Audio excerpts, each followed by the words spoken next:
It's so sweet.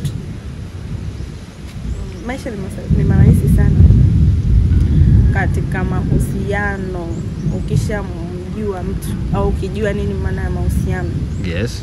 Ya kupigi chenga wala utolia hata siku moja. Then the life will be simple. Oh, yeah. Okay.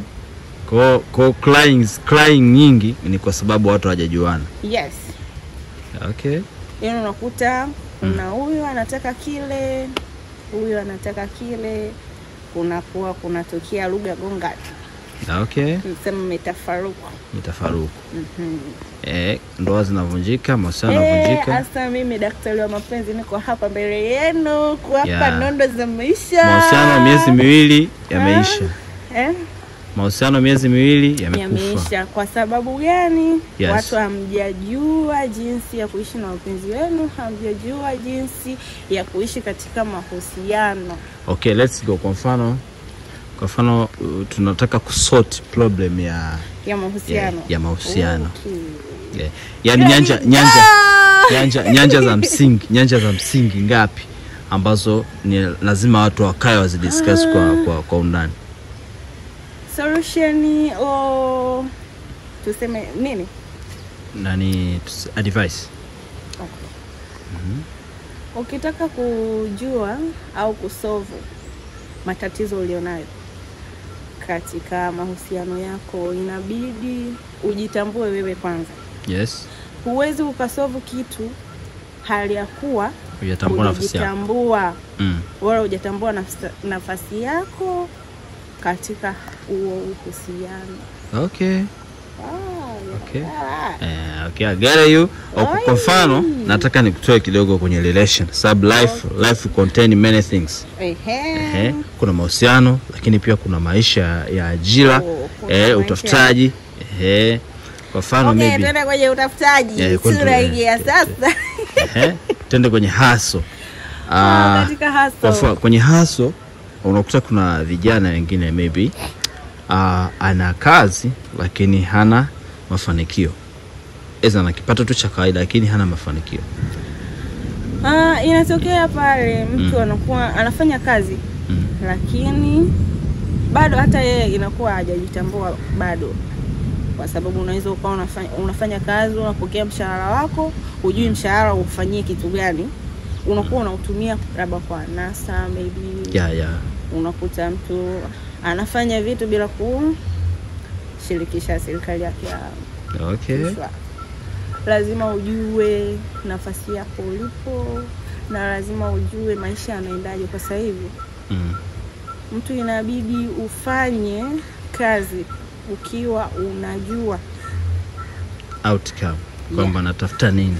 Unataka nini katika maisha yako, unataka kuwa nani, ufanye kitu gani na maisha yako yawekeje. Let's say kuna kijana ambaye yuko tu mtaani ila yuko kwenye age ambayo anaweza kuwa productive.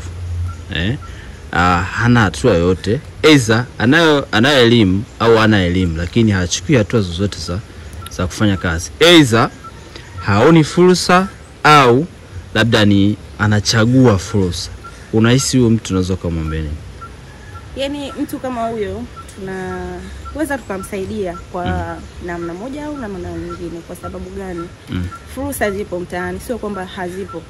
Ila watu wengi tunaogopa kujaribu kufanya kitu. Mwingine unakuta anasema mimi nikiuza miogo siwezi. Au kazi ni aibu. Kwa sababu mimi familia yangu ipo juu, siwezi kufanya hicho kitu. Kwa hiyo tunaweza kumsaidia kwa namna moja au nyingine. Fursa zipo. Anaweza